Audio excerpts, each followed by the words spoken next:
हम लोगों ने लास्ट क्लास में प्रोड्यूसर्स बिहेवियर स्टार्ट किया। उसमें हमारा फर्स्ट टॉपिक था प्रोडक्शन फंक्शन, जिसके लिए हम ये कहते हैं कि a functional relationship between input and output, कि किसी भी प्रोड्यूसर को इनपुट और आउटपुट में कैसे रिलेशन एस्टैब्लिश करना है। उसके लिए हमने कुछ बेसिक कॉन्सेप्ट्स पढ़े थे, जैसे कि short run, when all factors of production are fixed except one, and that except one we generally treat it as labor, that labor is variable and others are fixed. Then the long run, where all the factors of production are variable, that is the scale of production could be changed. Variable factors which changes as per the need of production or as per the output, and fixed which do not change with the level of production or level of output. ठीक है। फिर हमारे पास एक market period था, when all the production factors, all the factors of production are fixed. फिर हमने कहा कि total product, marginal product and average product. Total product को हम ये कहते हैं कि the total value of goods and services during a period, not year. Then average product, when we calculate total product per variable unit, यानी कि total product divided by labour. Marginal product is the additional product by adding one variable unit into the factors of production. अब हम आगे पढ़ते हैं कि factors of production हमारे क्या थे, ये भी हमने थोड़ा सा डिस्कस किया था। क्या थे factors of production?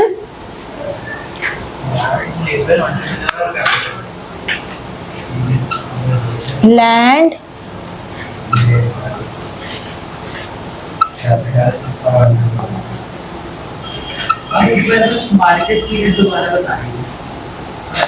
Market period का मतलब है व्हेन ऑल फैक्टर्स, जितने भी फैक्टर्स ऑफ प्रोडक्शन हैं, ये चार जो फैक्टर्स ऑफ प्रोडक्शन हैं, ये चारों ही फिक्स्ड हैं, चारों ही फिक्स्ड हैं, ये हमारे चेंज हो ही नहीं सकते। मतलब अगर मान लो किसी को ये ऑर्डर मिलता है प्रोडक्शन का कि हमें आज शाम तक ये प्रोडक्शन चाहिए, हमें 2 घंटे में चाहिए, तो मना कर देगा। अभी ये समोसे वाला है, इसको मैं ये बोलूं कि मुझे अभी आधा घंटे में मुझे 100 समोसे चाहिए, वो कहेगा नहीं मिल सकते, सॉरी। मैं उसे बोलूं मुझे कल चाहिए, तो शायद वो दे भी देगा। तो मार्केट पीरियड का ऐसे कोई डेफिनेशन नहीं है कि ये आधा घंटा या 1 दिन है, depend on the nature of business. कल तक वो मुझे दे देगा 100 समोसे, कोई दिक्कत नहीं है। लेकिन अगर मैं किसी शू कंपनी को ऑर्डर दूं कि मेरा स्कूल है, मेरे स्कूल के बच्चों के लिए शूज बना के देने हैं, लेकिन मुझे 2 दिन के अंदर चाहिए, तो मना कर देगा, 2 दिन में नहीं मिल पाएंगे। कहां से लाएंगे हम 2 दिन में? पॉसिबल ही नहीं है। प्रोडक्शन प्रोसेस ही ज्यादा दिन का है, 2 दिन में हो ही नहीं सकता। तो उसका मार्केट पीरियड 2 डेज का हो गया। तो मार्केट पीरियड को कभी भी हम डेज में, आवर्स में, वीक्स में, मंथ्स में डिफाइन नहीं कर सकते। हम मार्केट पीरियड को ये कहते हैं कि that period where the production can not change, when all the factors of production are fixed. ये हो सकता है कि मैं उसे बोलूं मुझे 20 समोसे चाहिए, मुझे 40 चाहिए, तो कह देगा चलो ठीक है मैं कोशिश करता हूँ, आधा घंटे में तो नहीं, लेकिन हाँ 1 घंटे में दे दूंगा। ऐसा वो कह सकता है मुझे कि मार्केट, क्योंकि वो कहीं ना कहीं अपना मटेरियल उसको मिल जाएगा, ठीक है। बट मैं उसे बोलूं कि नहीं मुझे तो चाहिए इतने इतने, तो मुश्किल है ना मिलना, तो मुझे 100 चाहिए, 200 चाहिए। तो जो भी फिजिबल ही ना हो, इम्प्रैक्टिकल हो, वो मार्केट पीरियड है, ठीक है। समझ में आया? अब हमारे पास ये 4 फैक्टर्स ऑफ प्रोडक्शन है। Land represented by natural resources, जितने भी नेचुरल रिसोर्सेज हैं they are represented by land, ठीक है, all natural resources. Labour is associated with human resource. हम लेबर को ये नहीं कहते हैं कि लेबर वो जो प्रोडक्शन कर रही है उसको लेबर है, नहीं, this is not a class, this is just a symbol for all the human resource, चाहे वो स्किल्ड हो, चाहे वो अनस्किल्ड हो, चाहे वो सेमी स्किल्ड हो, चाहे वो मैनेजरियल पोजीशन के हो, और चाहे वो प्रोडक्शन प्रोसेस में इन्वॉल्व हो। इससे मैटर ही नहीं करता लिटरेट कितना है, कितना एजुकेटेड है, ये मैटर ही नहीं करता। अगर एक इलिटरेट मजदूर भी आपके वहां काम कर रहा है तो वो भी लेबर है, इकोनॉमिक पॉइंट ऑफ व्यू से, और अगर एक MBA है, CEO है किसी कंपनी का, वो भी लेबर है from economic point of view, because labour means all the human resource available in the organisation. ठीक है, capital means all financial and technological या इक्विपमेंट्स भी कह सकते हो, टेक्नोलॉजी में वैसे इक्विपमेंट्स आ गए, तो ये सब हमारे लिए कैपिटल है। जो भी लॉन्ग टर्म रिसोर्सेज हैं वो सारे लॉन्ग टर्म रिसोर्सेज कैपिटल हैं। ठीक है, जिनके थ्रू हमारे प्रोडक्शन को हेल्प मिलती है, जिनके थ्रू प्रोडक्शन प्रोसेस हो रहा है, जिसके बिना प्रोडक्शन प्रोसेस पॉसिबल नहीं है, वो तो इनमें से किसी के बिना पॉसिबल नहीं है, लेकिन ये हमारे की इक्विपमेंट्स हैं, वो कैपिटल है। और एंटरप्रेन्योर हु कोऑर्डिनेट्स या sets relation between all three factors of production,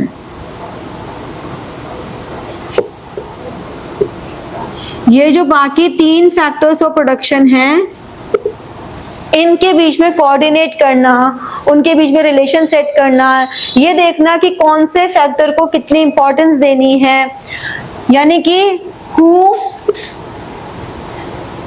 takes risk, who plans, ये MCQ में आ जाते हैं। अब आप लोग एक वर्ड पढ़ लेते हो, who gather all the resources, और MCQ में बाकी नीचे एक पॉइंट लिखा होता है, who plans, who take risk, who assemble, all of the above. हमने तो पहली लाइन पढ़ के आंसर कर दिया जो तीनों रिसोर्सेज को मिला रहा है, जबकि सारे ही ऑप्शन सही हैं। ठीक है, एंटरप्रेन्योर जो रिस्क ले रहा है, जो प्लान कर रहा है, जो एग्जीक्यूट कर रहा है आइडिया को, जनरेट कर रहा है आइडिया को, वो सब एंटरप्रेन्योर ही है, तो उसे हम कहते हैं एंटरप्रेन्योर। तो ये सिंबॉलिक है एक एक वर्ड में, लेकिन इनके अंदर काफी बड़े बड़े पॉइंट्स आ जाते हैं। ठीक है, ये समझ में आया? तो ये हमारा टर्मिनोलॉजीज वाला पार्ट खत्म हो गया कि हमें इस चैप्टर को करने के लिए क्या क्या टर्म्स पहले से पता होनी चाहिए। ठीक है, अब हमारे पास आता है इस चैप्टर का जो मेन थिंग है, जो आपके एग्जाम में आता ही आता है, कभी वो 3 मार्क्स में आता है या 4 मार्क्स में आता है या 6 मार्क्स में भी आता है, लेकिन आता ही आता है। वो क्या है? Law of variable proportion. ये लॉ क्या कहता है? ये लॉ कहता है कि when input increases output changes. ये कभी ये नहीं कह रहा कि इंक्रीज ही होगा, ठीक है, ये कभी ये नहीं कह रहा कि वो इंक्रीज ही होगा, ये कह रहा है changes in varying proportion. Last class में मैंने एक स्टोरी सुनाई थी, याद है? मेरे पास इकोनॉमिक्स की क्लास में एक बच्चे ने ज्वाइन किया, सिर्फ एक ही बच्चा पढ़ रहा है, ठीक है। अब वो बच्चा आता है, पढ़ता है और चला जाता है। मार्क्स चाहे 40% आए, चाहे 60 आए, चाहे 100 आए, कोई कंपटीशन तो है ही नहीं, है ना।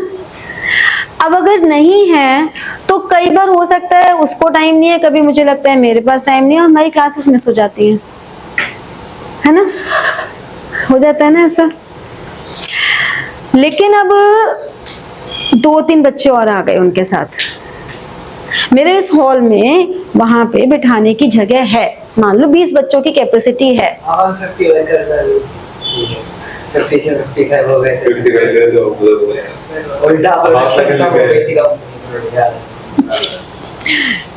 अब मैं कंप्लीट कर देती हूँ, अब मैं शॉर्ट में करूंगी, कंप्लीट याद आ गया ना। तो बात इतनी सी थी कि अगर वो 1 से बच्चे जब 2 हुए, 3 हुए, 4 हुए, 5 हुए, तो जो एग्जिस्टिंग स्टूडेंट्स थे उनकी भी प्रोडक्टिविटी बढ़ती चली गई, क्योंकि कॉम्पिटिटिवनेस आ गई। अगर इसने कोई डाउट पूछा तो वो बाकियों की प्रोडक्ट में भी हेल्प हुआ, अगर इसने कोई डाउट पूछा तो इधर सबका हेल्प हुआ, यानी कि एक ने डाउट पूछा तो पूरी क्लास के लिए वो एक नॉलेज एनहांसमेंट हो गई। किसी को एक को समझ में नहीं आया, मैंने रिपीट किया तो नॉलेज एनहांसमेंट हो गई। ये नॉलेज एनहांसमेंट अच्छी होती रही, कंपटीशन बढ़ता रहा, बच्चे और आते रहे और कंपटीशन बढ़ता रहा। लेकिन मैं तो लालची हूं। अब लालच में मैंने क्या किया, मैंने कहा यार ये तो बढ़िया है, बच्चों की तो प्रोडक्टिविटी बढ़ रही है, मेरी कमाई बढ़ रही है, बढ़िया है। तो 20 बच्चों की जगह थी आराम से बैठने की, अब आ गए 25। मैंने कहा हो ही जाएंगे सेट, बच्चों की प्रोडक्टिविटी बढ़ रही है। लेकिन क्योंकि वो 20 की ही जगह थी, अब वो 5 जब आते तो बैठने की जगह नहीं होती थी, तो इधर हाथ अड़ रहा है, उधर हाथ अड़ रहा है, इसको चोट लग रही है, उसको, और उसमें भी लड़ाइयां मच रही हैं, तूने मेरा ये गिराया और तूने मेरा ये गिराया, लड़ाइयां मच गई। तो जो प्रोडक्टिविटी थी, अब क्या हुआ, वो जो एनर्जी थी जो पढ़ने में लग रही थी, वो एनर्जी कहाँ चली गई, लड़ने में चली गई। और फिर एब्सेंटिज्म होने लगा, फिर बच्चे छोड़ के भी जाने लगे। तो क्या हुआ, हर तरह से नुकसान शुरू हो गया। तो यानी कि as a good producer who wants to earn profit with good quality, I should stop at 20 students only, है ना। तो ये होता है लॉ ऑफ वेरिएबल प्रोपोर्शन, कि जब हमारा इनपुट बढ़ा तो इनपुट बढ़ने से वेरिंग शुरू में बहुत तेजी से बढ़ेगा, फिर थोड़ा बढ़ने की स्पीड कम हो जाएगी। जब तुम 2 से 5 होगे या 10 होगे या 12 होंगे, टू सम एक्सटेंट एक पॉइंट ऐसा आएगा जब बहुत तेजी से एकदम से मार्क्स बढ़ेंगे अच्छे से, लेकिन फिर बढ़ तो रहे होंगे, लेकिन उसकी बढ़ने की स्पीड थोड़ी कम हो जाएगी, और फिर तो वो और भी कम हो जाएगी, नीचे जानी शुरू हो जाएगी, नेगेटिव में जाने लग जाएगी। तो ये हर प्रोडक्शन यूनिट का एक लॉ है जो बिल्कुल यूनिवर्सल लॉ है।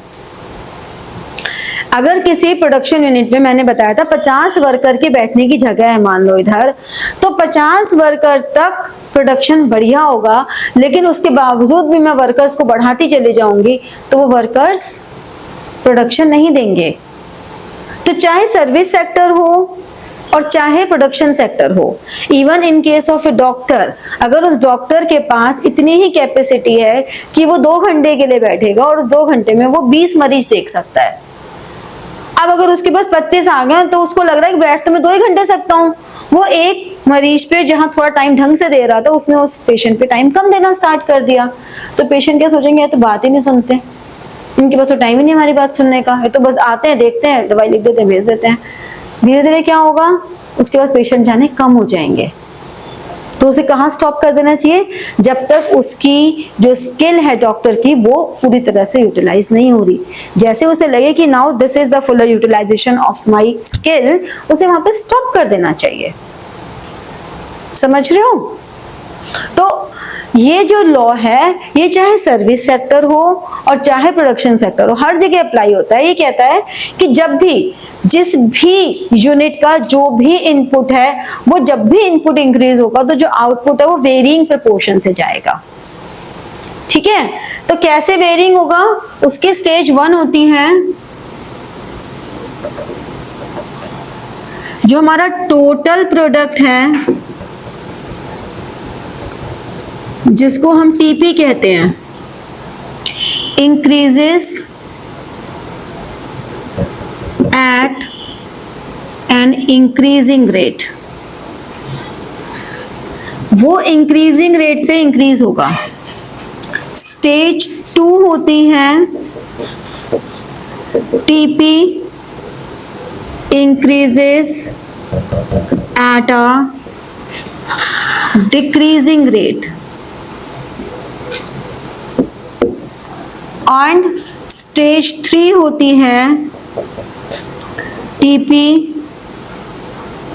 starts declining।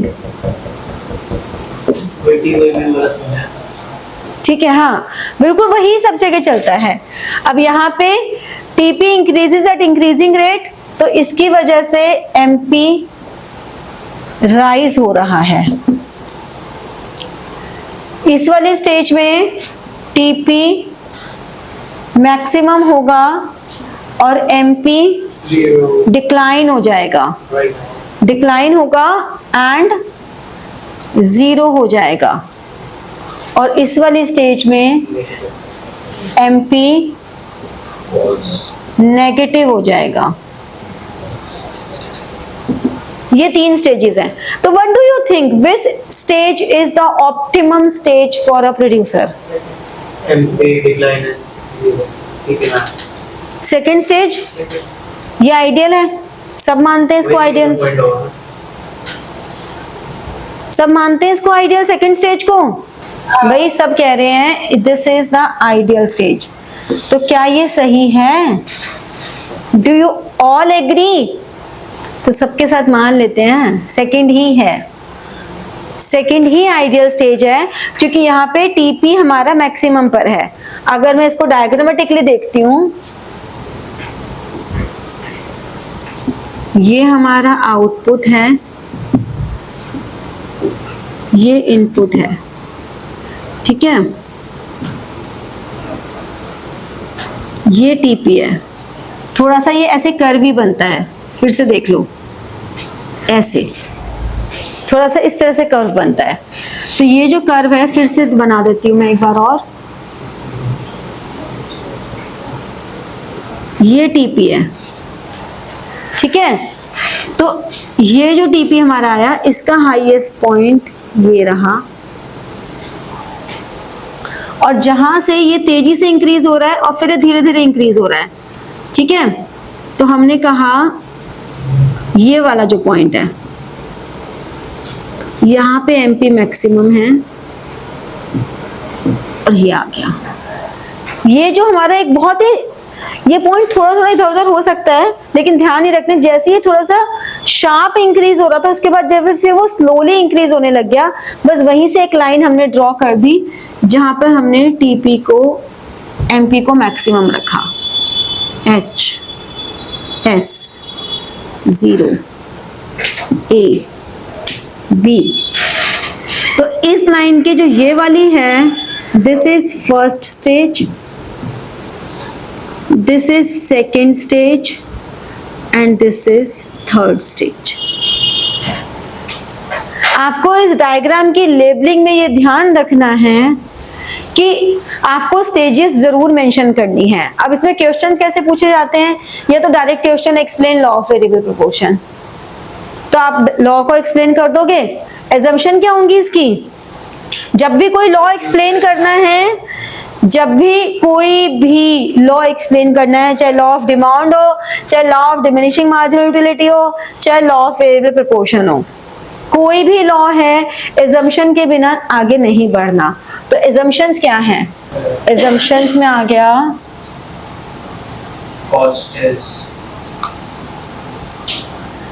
फर्स्ट आ गया रैशनल प्रोड्यूसर, प्राइस कांस्टेंट, किसका प्राइस?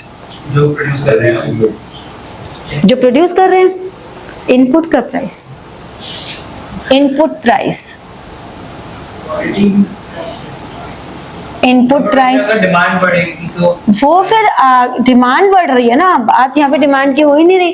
प्रोडक्शन में हमें कह रहे हैं कि इनपुट को एक्वायर करने का प्राइस में कोई चेंज नहीं होना चाहिए, input price should be same. और टेक्नोलॉजी, टेक्नोलॉजी में भी कोई चेंज नहीं होना चाहिए। बढ़ेगी तो टेक्नोलॉजी कहाँ बढ़ा रहे हैं हम? तो लेबर बढ़ा रहे हैं, लेबर इनपुट बढ़ा रहे हैं। हमारा यहाँ पे जो इनपुट इंक्रीज हो रहा है वो हम लेबर की बात कर रहे हैं, सिर्फ लेबर, क्योंकि हम शॉर्ट रन की बात कर रहे हैं। This is your short run production function.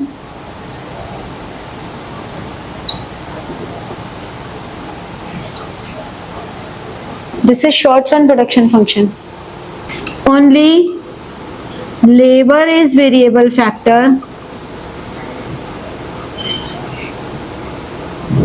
and other are constant. ठीक है ना? तो हमेशा assumption लिखोगे, फिर इसमें वैरायटी ऑफ क्वेश्चन आ जाता है कि डायग्राम के थ्रू एक्सप्लेन करना है, डायग्राम को पूरा एक्सप्लेन कर दोगे। Initially TP starts with origin with the zero input, zero output. As the input increases, TP increases at a varying rate. Then at point H, MP is highest where first stage ends and second stage start. In the second stage, MP decreases because TP increases at decreasing rate. इस तरह से आपको explanation लिखनी है diagram की। तीसरी variety का question आ जाता है कि आपको एक न्यूमेरिकल दे दिया और उस न्यूमेरिकल में आपको स्टेजेस को बताना है कि कौन सी स्टेज इस न्यूमेरिकल में एग्जिस्ट कर रही है, कहाँ तक फर्स्ट स्टेज है, कहाँ सेकंड है, कहाँ थर्ड है। तो न्यूमेरिकल में स्टेजेस बताने को आ जाती हैं। ठीक है, ये समझ में आया? चलो इतना नोट करो पहले। अब मैं आपको एक एक्सप्लेनेशन लिखवाती हूँ, तो आपको डायग्राम्स की एक्सप्लेनेशन लिखनी आ जाएगी। सो राइट डाउन। हमेशा क्या तरीका होगा एक्सप्लेनेशन लिखने का? whenever a new sentence is start, always start from fresh line. ये है, ये है, ये है। हर बार एक न्यू लाइन से स्टार्ट करो। पैराग्राफ फॉर्म में कभी भी एक्सप्लेनेशन नहीं लिखनी चाहिए। ठीक है, तो हमेशा न्यू लाइन से, जब भी ऐसा होगा कि new sentence new line. Okay, so write down the first point in the above diagram. In the above diagram,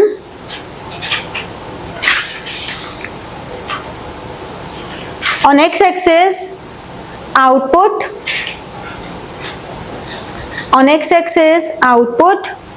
and on y-axis input is taken.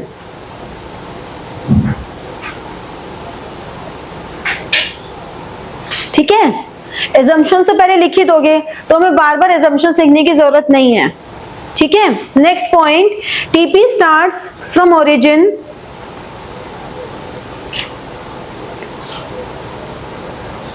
In the beginning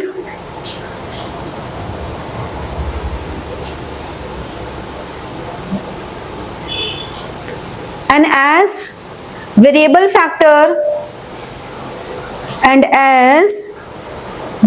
factor bracket में लिख लो labour, as variable factor bracket में labour increases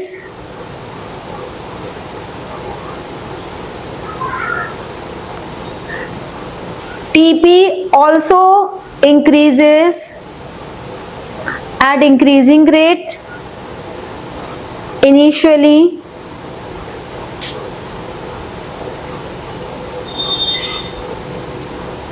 and MP is also increasing rate initially। क्या बोला था मैंने? TP also increases at increasing rate and initially also increasing and MP is also increasing। ये कोई लैंग्वेज ऐसे फिक्स नहीं है, तुम इसको थोड़ा अपने हिसाब से कर सकते हो। हाँ, मतलब कोई, हाँ नहीं, कई बार बच्चे कोई रटने की कोशिश करते हो, तो मैं यही कह रही हूँ कि तुम्हें बस अंडरस्टैंडिंग होगी कि ऐसे लिखना है, तुम्हें एक आइडिया लग गया, बाकी तो कैसे भी लिख दो, क्या ही फर्क पड़ता है। हाँ, एमपी इज ऑल्सो इंक्रीजिंग। फिर next point, at point A TP and MP are equal. हर पॉइंट को हमें एक्सप्लेन करना है। ठीक है, next point, first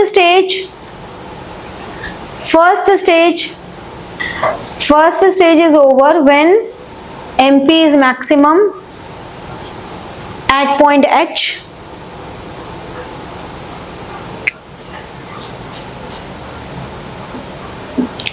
eight output level OQ0, at output level OQ0।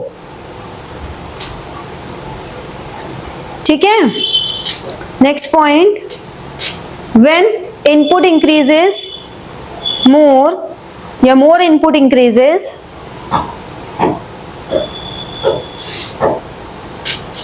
TP increases at decreasing rate, TP increases at decreasing rate and MP starts declining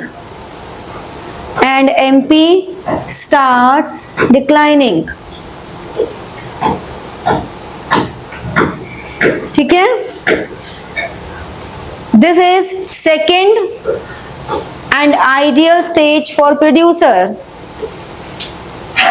This is second, next point है, this is second and ideal stage for producer which ends at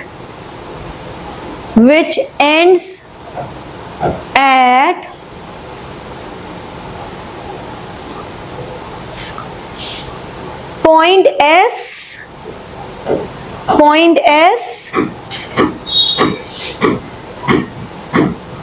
where TP is maximum,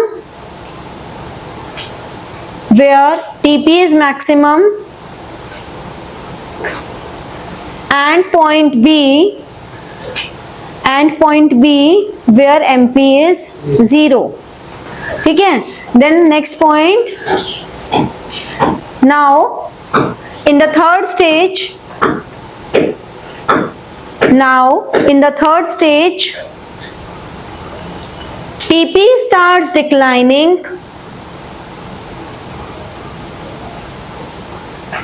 and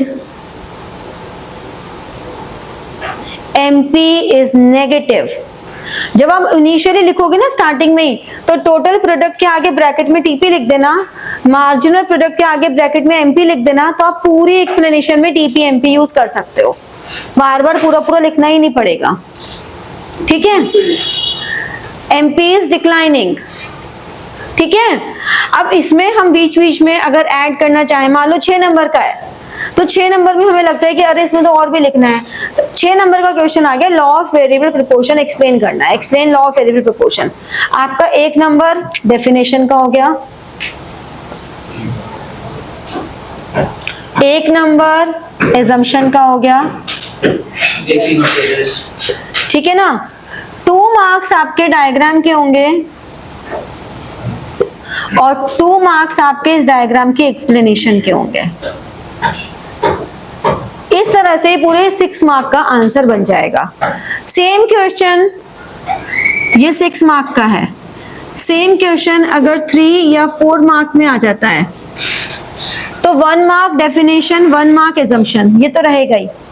अब diagram के marks कम हो जाएंगे, diagram आपका 1 mark का रहेगा, explanation आधी आधी, और या 4 नंबर का तो 1 मार्क रहेंगे।